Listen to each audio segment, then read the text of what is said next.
We're joined on the line by Florida politics reporter A.G. Gankarski, who cannot be here in person simply because the committee schedule in Tallahassee right now is a round-the-clock event. A.G., I can see by the number of stories that you're posting each day that the news is coming fast and furious right now. Yeah, we're at the midpoint of session right now, and that means committees are in full swing. The subcommittees are wrapping up. The full committees, you're kind of on the last ride to get bills through. So there's a lot of urgency. We've also got floor sessions and, of course, the stuff the governor's doing. So it's as busy as it can be right now. Thanks for having me on. Yeah, it's a pleasure to have you as always. I think everyone was curious about the governor's return to the state after weeks of ultimately unsuccessful campaigning in other places like Iowa. What is it like there now that DeSantis is back? The governor's going around. He's doing his press conferences. He's got one today in Fort Pierce, and he's trying to make news. So he's still making comments on national issues. He's also weighing in on legislation. He backed a proposal for homeless camps that actually has a committee hearing today at 10 a.m. And he's basically doing the things he was doing in 2022 in that, he's got one foot in state policy, but the other foot in, trying to maintain his national image. It's not helping that he's out of the presidential race as far as that goes.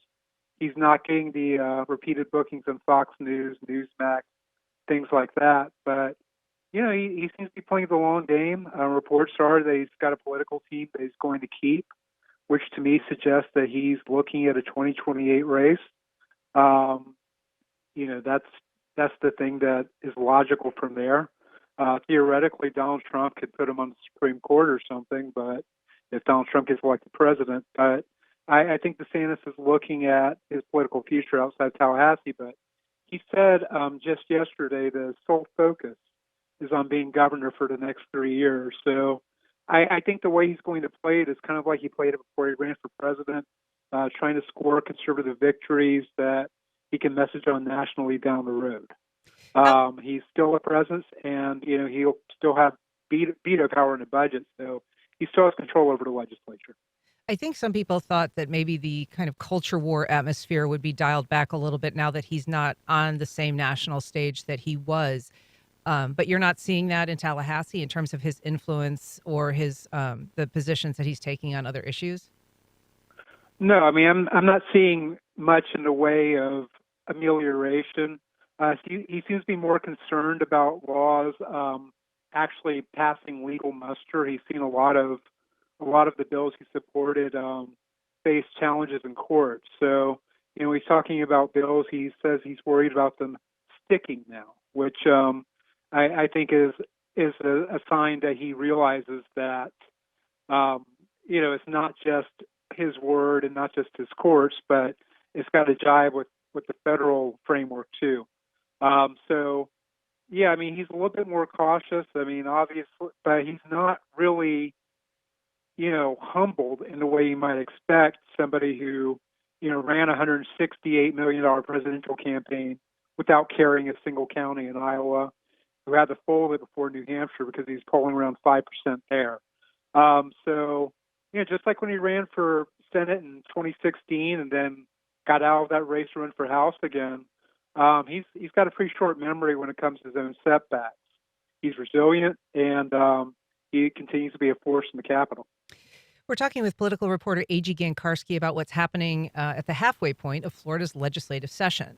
If you have questions for AG, you can give us a call at 904-549-2937, or you can email us at firstcoastconnect@wjct.org.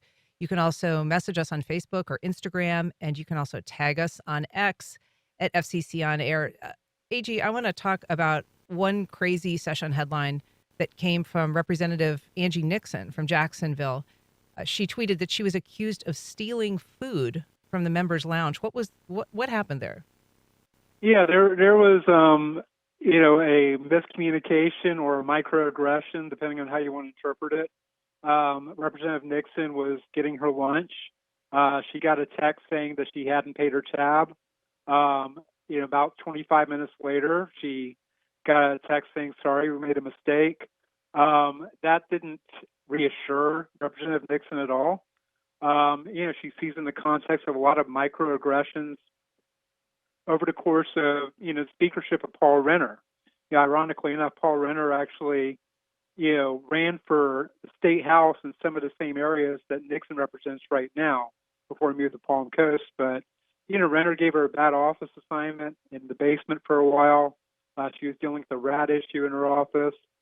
During the Israel special session, she introduced legislation calling for a ceasefire between Israel and Hamas, and she was pilloried for that legislation. So she's been dealing with a lot of personal issues regarding House leadership in Tallahassee. And the lunch glitch, I think, if it were outside of that context, she might have been able to overlook it as just an error. But I think in the context of what she's experienced in the last year and a half or so, she saw it as yet another attempt to belittle her and make her feel less than. And that story blew up last week. And it's something where I had a Republican reach out to me and say, I had to deal with this too, but it's kind of a different context when your bills are being heard, when you're being treated seriously, versus when you're treated as a punching bag by, the majority white, majority Republican legislature that seems gleeful at times in going after people coming from different groups. It's worth mentioning, as you did in your reporting, that the note that she initially got was from the House Sergeant at Arms, so basically a kind of a law enforcement official, and it originated because someone took a picture of her in the cafeteria area, basically with a separate plate holding a salad, and accusing her of taking more food than she was allowed to take. So it was, I don't know if we know who took the photo, but she was saying that they were policing plates in the lunchroom. Yeah, and the Sergeant of Arms is basically an arm of the Speaker's office. And when I reached out to the Sergeant of Arms to get their take, they referred me directly to the Speaker. So, clearly it wasn't their decision. We obviously will never know who took the picture. There were also a couple of tacos on the plate too. But when you're dealing with these 12-hour days in committees and presenting bills, looking at legislation, looking at late filed amendments, and strike all amendments and things that radically reconfigure this legislation on a daily basis, to have to deal with something like, hey, you didn't bring your lunch money, that's a way to freeze out debate. And I think she should have gotten an apology from the Speaker's office. The Speaker's office did not apologize. They said it was an honest mistake and so on. But it really does raise questions. I don't know if that would have happened to, say, Dean Black or Wyman Duggan or Jessica Baker, any of the Republicans representing Jacksonville. I think it was an Angie Nixon specific rule, and it was intended to, demonstrate to her that her place in the Florida House, and it was, really appalling, for me to see that. Well, let's talk a little bit about some of the bills that you're watching from our local legislative delegation. I know one that you've been keeping your eye on it was introduced by Senator Clay Yarborough of Jacksonville. Are you talking about the one regarding The the strip adult club. performance? Yeah. Yeah.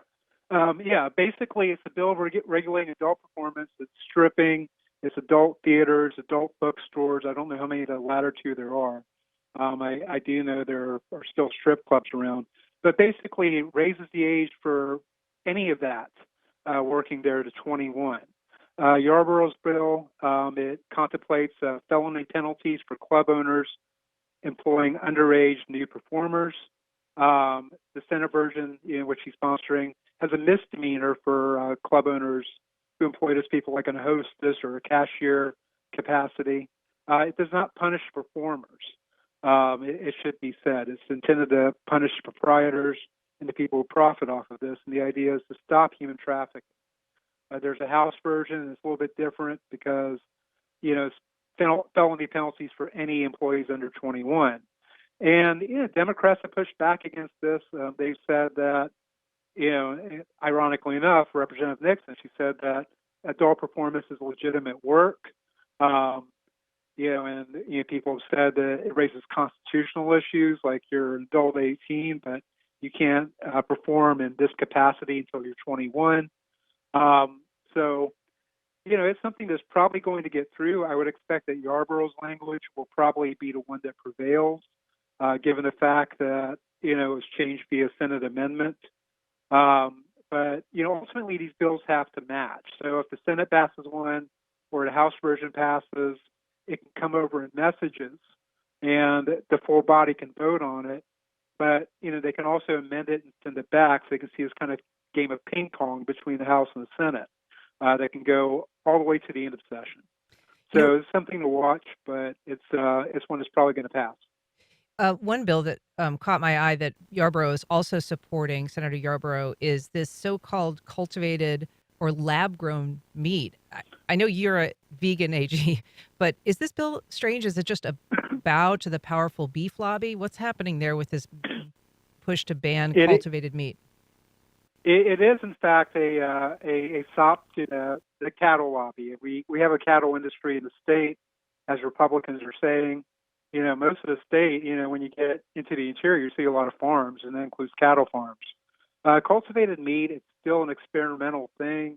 It's still not really cost effective for mass production in many ways.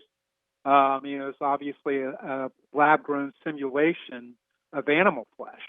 And it's something that Governor DeSantis has said that he supports. DeSantis as a candidate and now as a returning governor, he has said repeatedly that he likes meat, he needs meat, he backs real meat. And I mean, when I was covering DeSantis on the campaign trail, and he was in Iowa, he raised objections over California standards for the trading of pregnant sows. Basically, California mandates that if pig meat's grown and if you're getting pork in its state, the pregnant sows have to have room to turn around in their crates, which is something that's in Florida amendments also, the Florida Constitution. DeSantis said that basically is a woke rule that penalizes farmers. So there's not a lot of concern for animals, except as a source of meat in this, but it is concern for the industry. And basically, they're trying to nip this in the bud. And it's one of these anti-ESG, anti-quote-unquote woke sort of things that, the DeSantis era specializes in. We've got a call from Brian with a question for you, AG. Good morning, Brian. Welcome to First Coast Connect. You there, Brian? I think we've lost him. I want to talk to you a little bit about a bill that was introduced by Representative Dean Black of Jacksonville. This is the Confederate Monument Bill we've discussed on this program somewhat previously. Explain what that bill would do, AG, and where it stands right now in the process. Yeah, there are two different versions of the bill, so I want to preface it with that. The Dean Black version is the more watered down of the two. His version no longer has the retroactive provision that could punish, say, Jacksonville for taking down monuments in 2020 and 2023. The Senate version, which was heard yesterday, sponsored by Jonathan Martin of Lee County, that sees retroactivity to 2018, which could give cause for somebody to basically come back to Jacksonville and say, hey, we've got to basically take these monuments, put them back up. The bills have to align. Dean Black, when he told me about his amendment, he said it reflected a very fluid process in House committees.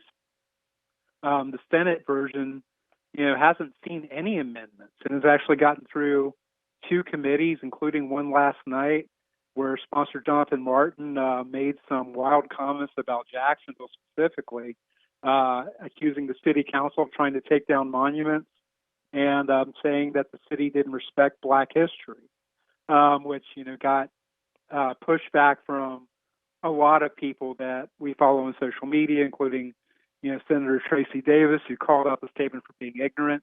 You had a lot of Jacksonville people go out to the Senate hearing. A lot of people you might have seen at our public comment, the pro and con. But the big news from yesterday's hearing was you had somebody who was supporting the bill say that it basically defended white society, which Republican senators who went on to vote for the bill basically condemned before voting for the bill that he wanted to vote for. Basically saying that they were vile comments. Jennifer Bradley of Clay County said that it was giving her second thoughts about voting for the bill. But in the end, they did. So, there's kind of an irony with this. You might have some of the most ideologically repellent people in the state supporting this measure with comments, and the senators may object to it, but they're voting for it. And, it kind of illustrates the paradox of, being a Republican.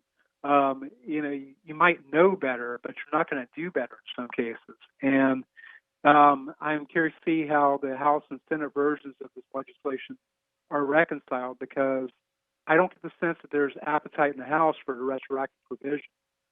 So the House version may have to go to the Senate, and that may be the one that's adopted. But sponsor Jonathan Martin, after that hearing, he gave a very long Nixonian speech saying that he didn't back white supremacy, he wasn't even from the South, et cetera, et cetera. So this is one that nobody wants to own the moral weight of, but it's one that is going to have a moral weight if it indeed becomes a law. I want to talk a little bit about an abortion bill and the flag banning bill, but I want to take a couple calls here first. Good morning, JD. Welcome to First Coast Connect. Good morning. First, I'd like to commend you on filling Melissa Ross's shoes. You're doing an excellent job. I meant to do that the last time I called in. But on this topic of our food, on what's going on when you pull the curtain back on the beef industry, the pork industry, and the poultry industry, and of course the farm fish, everyone needs to watch the Netflix documentary, You Are What You Eat. It is the most wonderful, in-depth medical 8-week survey where they take identical twins, one on the plant-based diet, one on the carnivorous diet. It will blow your mind what it's like at the end of that 8 weeks. Everyone needs to watch You Are What You Eat on Netflix. Thanks and have a great day. Thanks, JD. Appreciate it. We also have a call, Joe from Atlantic Beach. Good morning, Joe. Welcome to First Coast Connect. Good morning. The previous caller stole my thunder.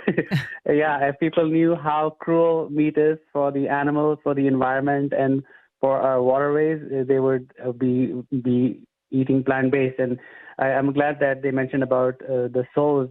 And the industry is so cruel that the mom pig cannot even turn around and nurse her babies. And it's extremely cruel industry. And if we eat all 8 plant-based foods, we will have far less risk for heart disease, diabetes, cancer, and pandemics. So just do check out that documentary which the previous caller mentioned, and also What the Health on Netflix. Not WTH, but What the Health on Netflix. Thank you so much. Great show. Thanks, Joe. Appreciate it. AG, obviously bills like that do draw a lot of interest. There is a different animal-related bill that Representative Bobby Payne from Palatka has introduced. Tell us a little bit about what that would do. This is a bill that follows the tragic death of a Putnam County mail carrier. Right, the dangerous dogs bill. That's interesting, and that's probably a good bill, as they like to say in Tallahassee.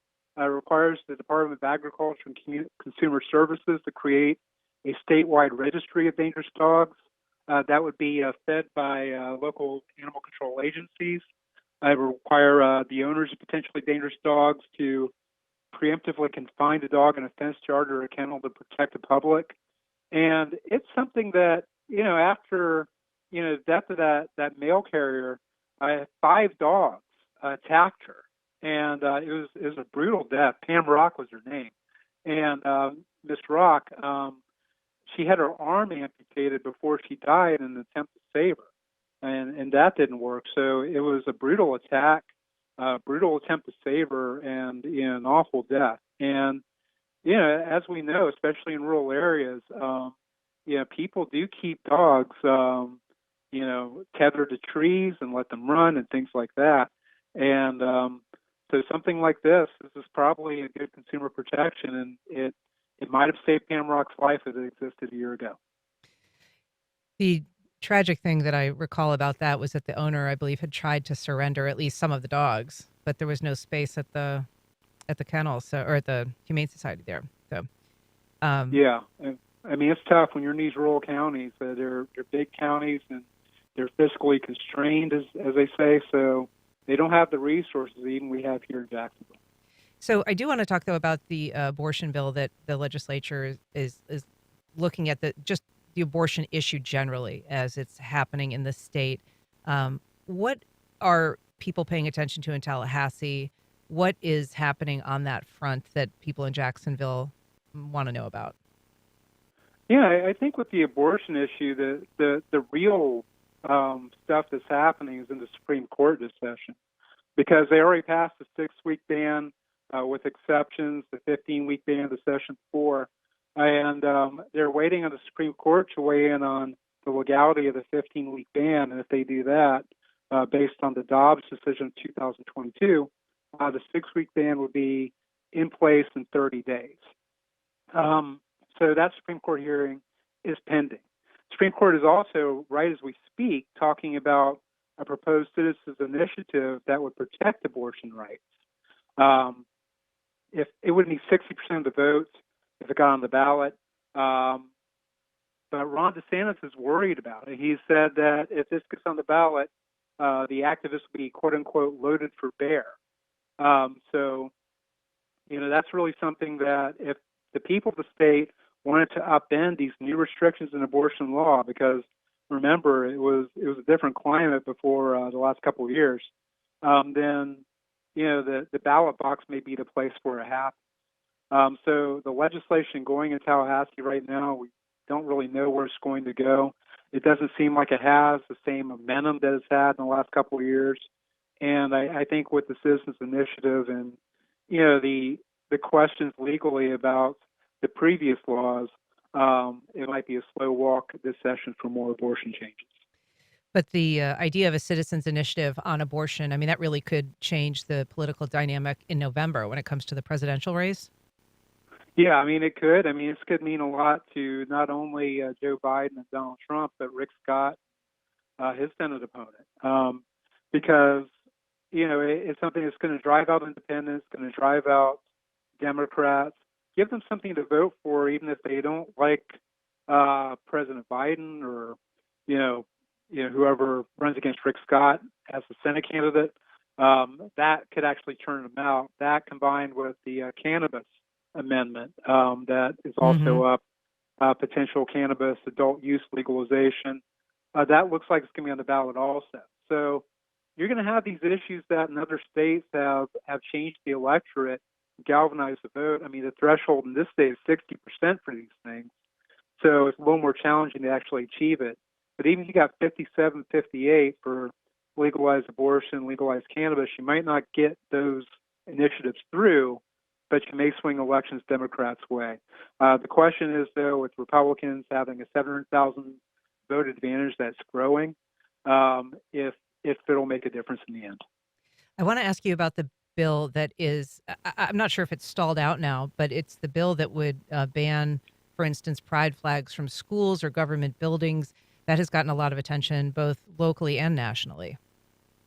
Yeah, that was up in the Senate last night too, in the Senate committee, and I happened to be covering that one. And it basically, after about an hour of public comment, the sponsor, Jonathan Martin, again of Lee County, we're seeing a common theme here, basically shut it down and asked for the bill to be temporarily postponed and went to his other committee to present the Confederate Monument Bill. So this may meet some challenges in terms of getting through the process, but when you get to these 9-hour marathon committee meetings, it's possible to shoehorn it in. I got the impression that legislators would have voted for or against it based on party identification. So it's just a question of getting it to a vote. But the fact that the public comment was so almost uniformly against it, with the exception of maybe one speaker who came at it from a very right-wing perspective, It's not going to be popular if it passes. It's not going to ban things like the imprints of Confederate flags on statues or projections of Confederate flags or pride flags or things like that. So it basically just deals with the flags, the physical flags, the cloth flags that are actually in front of buildings, in front of members' offices, and so on. Hmm. We've got a call. Carol from Jacksonville. Good morning, Carol. Welcome to First Coast Connect. Thank you, Anne. I'm concerned about this bill that is going to affect homeowners associations, and supposedly 15% of the income of homeowners associations would have to be given to community beautification projects. I believe the bill has been introduced by Kimberly Daniels, and I wonder what the chances of this passing, because this would affect a lot of people who live in the homeowners association developments in Jacksonville. Thanks for the call, Carol. I'm not familiar with that bill, AG, but I do know that there's kind of an ongoing tension between, monies that are collected for the internal maintenance of some communities and then, what is, the surrounding communities might have in terms of resources. Is that something that you're hearing talked about in Tallahassee right now? It's not a big talking point necessarily, and this isn't a bill that I'm tracking. But yeah, I mean, it's an ongoing concern, and I think there will be a legislative effort that continues to reconcile these issues. But in terms of the Daniels bill, I haven't really been tracking it. Sorry. Does she typically? I mean, she's successful. She's always riding the line between Democrat, Republican. How does she do in Tallahassee, Kimberly Daniels, in terms of being successful on the bills she introduces? She's changed since she lost her primary election a couple years back and had to run again in 2022. I think the 2 years off has kept her from siding so much with Republicans on social issues. She was a big proponent of parental rights. She's no longer the bomb thrower that she was on the city council for that one term. She's no longer making the kind of arguably anti-Semitic statements that she made from the pulpit before she ran for legislative office in 2011. So she seems to have mellowed with time. Even when she, in the 2020 session, she told me she voted with Democrats most of the time, so she didn't know why anybody was primary. But it's something where I think she's figured out how to play the game a little bit better. But in terms of leading the Democratic caucus or anything like that, I mean, she's not in that position. She's just kind of there. Just about a minute left, AG. What else are you going to be watching in the next days and today too? Well, today I'm going to continue to watch Ron DeSantis. I'm going to continue to watch this bill regarding homeless camps. That's actually being talked about at 10 o'clock. We talked about it a little bit before. But basically, it's got a new amendment that Sam Garrison of Clay County filed that would exempt fiscally constrained counties from the requirement to have these camps. So something like Putnam County, like we discussed before, they wouldn't have to have the homeless camps that maybe Duval would have to have. There's still an unfunded mandate, still a ban on public sleeping, public camping. The Senate version, also sponsored by Jonathan Martin, doesn't align with that. But that's the big bill of the day. And I'm curious to see how this lands, if it lands. It feels like the differences are reconcilable in the end, but things happen in session, things happen between the floor sessions. So that's one that I'm watching. Well, we'll be watching your reporting, A.G. Gankarski, on Florida politics and on Twitter. A lot to cover in the days and weeks ahead. Thank you for being here. Hey, thanks, Ian.